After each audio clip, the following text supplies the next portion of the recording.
Alright, hello and welcome to my video on layering. Now, layering is very important. When you're in the backcountry, your layering system can make or break your trip. Whether you're in the desert where it's super hot or you're in the mountains where it's super cold, effective layering is necessary not only for comfort, but for survival. So by the end of this video, you should understand the 4 physiological considerations to take into account when layering. You should understand the pros and cons of 4 main types of fabrics, and you should understand how to layer effectively using the W.I.S.E layering system. So with that, let's talk about the 4 physiological considerations of layering. All right, so when you're layering for the backcountry, the first physiological consideration that you need to keep in mind is temperature control. So no matter where you are, you want your core temperature to stay around 98.6 degrees. The clothing that you wear in this environment should enable you to do that. So if you're in the mountains where it's super cold, you're going to need more clothes to do that. If you're in the desert, you're going to need less clothes to do that. The second physiological consideration is humidity control. When you're moving around, carrying a lot of weight, or climbing, you're inevitably going to start sweating, and the clothes that you're wearing should allow that perspiration to move away from your body rapidly. The third physiological consideration is protection from the environment. So no matter what environment you're in, you're going to want to make sure that things like rain, wind, sun are kept away from your body as best as possible. So if it's raining, you're going to need a rain jacket to keep yourself dry. If it's windy, you might need a wind layer to shed that wind off of you. If it's sunny, you might need a wide-brimmed sun hat to keep that sun off your face to protect your skin. The fourth physiological consideration is protection from injury. This is especially crucial in the desert where there are a lot of cactuses, sharp rocks, other spiky plants, a lot of things that are going to want to poke and tear at your skin. The clothing that you're wearing should give you some protection from injury in places like this. So now that we've talked about the 4 physiological considerations, let's move on to the pros and cons of 4 main kinds of fabrics.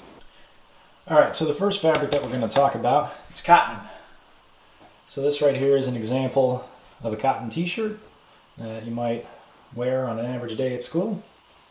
And there's a lot of plus sides to cotton. It's very comfortable, especially in hot environments. It's very breathable, and it's very easy to find. You know, you could go to Salvo and find 100 cotton t-shirts for not that much money. However, cotton does absorb water very well, and once it's wet, it's very heavy and it dries very slowly. Cotton is also a very poor insulator, especially when it's wet, and because of this, it can lead to hypothermia in wet and chilly conditions. So the next kind of fabric that we're going to talk about is wool. And here we have an example of a wool hat, very, very warm. Now, wool does have wicking properties, so it will take a little bit of moisture away from your skin, which is necessary in the backcountry. And when wool is wet, it will also keep you warm. It does insulate you. Wool, like cotton, can also be cheap and can be easy to find, depending on where you go. The downsides to wool are that it can be scratchy and uncomfortable against your skin, and when it's wet, it can be a little smelly. And heavier wool items tend to be bulkier and larger, so not as easy to pack. So the next family of fabrics after wool are synthetic fabrics. So here we have an example of a synthetic hat. This is 100% polyester. Now there's a lot of plus sides to synthetic fabrics. For one, they're insanely light compared to other fabrics. And they also do a very good job of wicking moisture away from your skin, but they won't absorb a lot of water, which is a huge plus.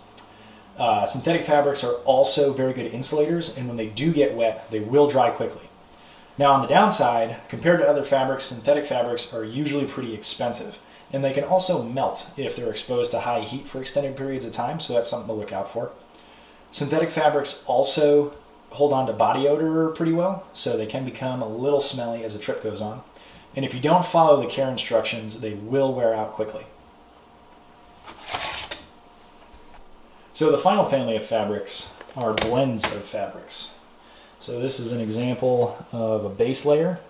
It is a blend of a lot of different fabrics, and I really like this base layer. I use it a lot. Blends are great because they combine all the plus sides of the fabrics that are in them and put them all into one garment, which is really convenient.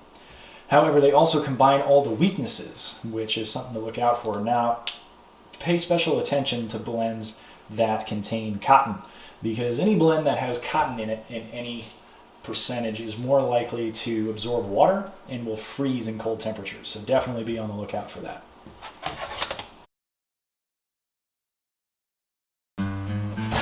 All right, so the first letter in WISE is W, which stands for wicking. Now, your wicking layer is the first layer that you wear next to your skin, and its primary job is to wick moisture away from your skin and keep you warm. So this is where you're going to find things like Nike base layers, Under Armour base layers, Capilene wool, anything that's going to wick moisture away from your skin and keep you warm. The second layer is your insulation layer. So the primary job of this is solely to keep you warm. So this is where you're going to find things like fleece and puffy jackets, anything that's going to trap that heat close to your body. The outermost layer is going to be your shell layer, and this is what's going to protect you from wind and precipitation. So I'm talking rain jacket, rain pants, maybe soft shell top and bottom, depending on what kind of environment you're in. Gore-Tex is a great material for your shell layer. So lastly, we have our extra layers, which are anything from extra socks or a warm coat to hats, gloves, sunglasses, buffs, handkerchiefs, chapstick, or sunscreen. Do not forget sunscreen. Sunscreen is very important. All right, so in review, we talked about the 4 physiological considerations when layering. We talked about the pros and cons of cotton, wool, synthetics, and blends. And we talked about the WISE layering system, wicking, insulation, shell, and extra layers. Hopefully all of this information will better prepare you to put together an effective layering system no matter where you are, to keep you comfortable and to keep you safe. Thanks for watching the video. I hope you got something out of it. For more information, reference Chapter 7 in the Backcountry Classroom. And remember, if you can't always dress smart, dress wise. Have fun.